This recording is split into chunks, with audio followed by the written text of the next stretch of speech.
Coming up next on Rugby Wrap-Up, Kym Aust-Howlett. Rugby Wrap-Up brought to you in part by Irish Rugby Tours, the Rugby Tours people. A balanced palate, nutrition for peak performance. AFIA Sports Training Group, and Big and Whistle on West 36th Street, the world's best rugby pub.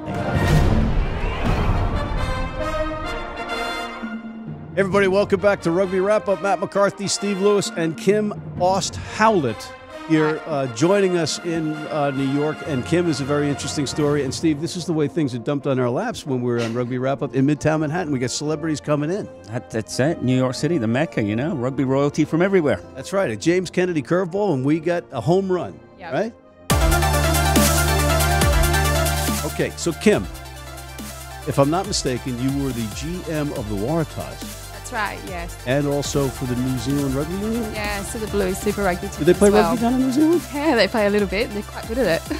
All right, so tell us about how you got involved in that. That's pretty cool. Yeah, so I started off at Waratahs Rugby, obviously the Super Rugby team, and started at 24, was the first female general manager ever appointed in Australian rugby. And the reason for that was essentially rugby clubs, predominantly in Australia and New Zealand, are run by men, and they thought, we need a paradigm shift, we need to make the experience for fans entertaining, so let's look to employ a girl. And so they did. So they employed a young girl, and that was my opportunity, and yeah, had an amazing time for 5 years there, and had some great success. Are you certain that it wasn't because they were complete mess and they figured they better let somebody else get a crack at this? Could have, maybe, but yeah, no, they really want to focus on reaching men and also reaching women, and yeah, and having a different point of view. And where are you from originally? Yeah, I'm originally from Sydney, Australia. Yeah.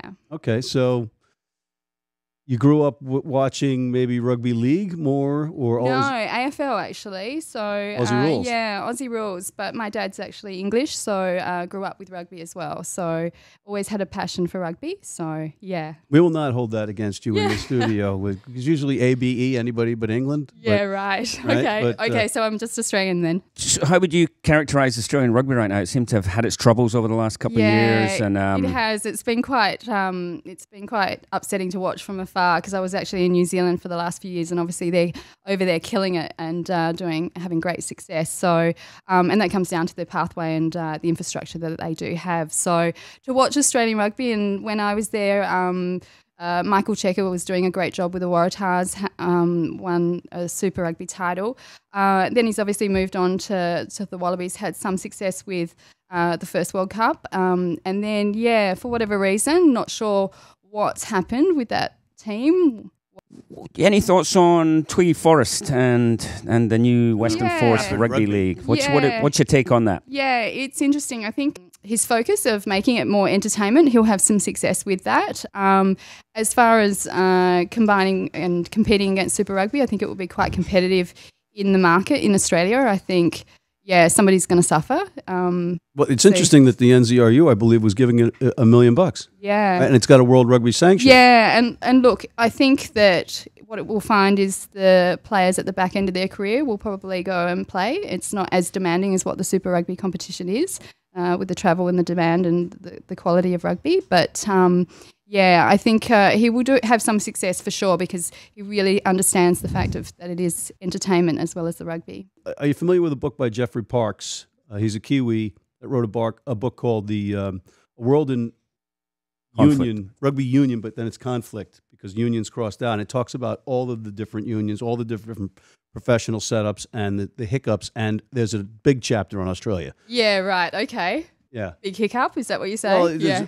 The hiccups in Australia. Right. In previous attempts at fixing things, plus the fact that they have to deal with all the other sports there that are... Absolutely. As far as there's 4 football codes in Australia, and rugby is the 4th. Yeah.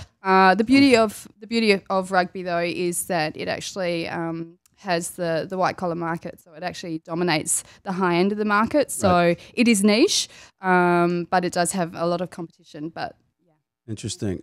And I know we got to let you go, but what brings you to New York? Yeah, so I'm actually hosting a new travel show, a sports travel show, and so I'm here chatting with broadcasters, but taking the opportunity to catch up with Rugby United while I'm here as well.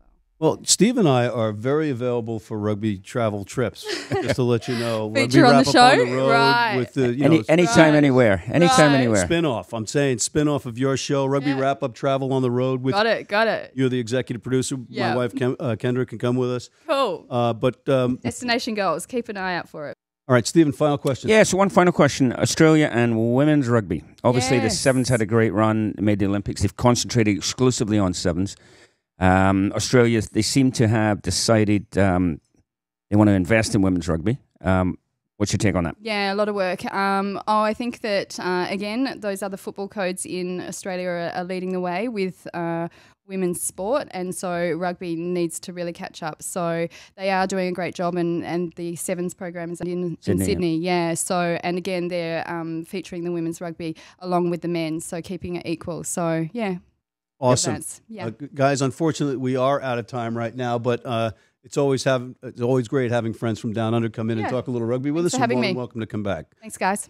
Miss Kym Aust-Howlett and Steve Lewis. I'm Matt McCarthy for Rugby Wrap Up in the Fantasy Sports Network, Studio 34 in New York City, signing off.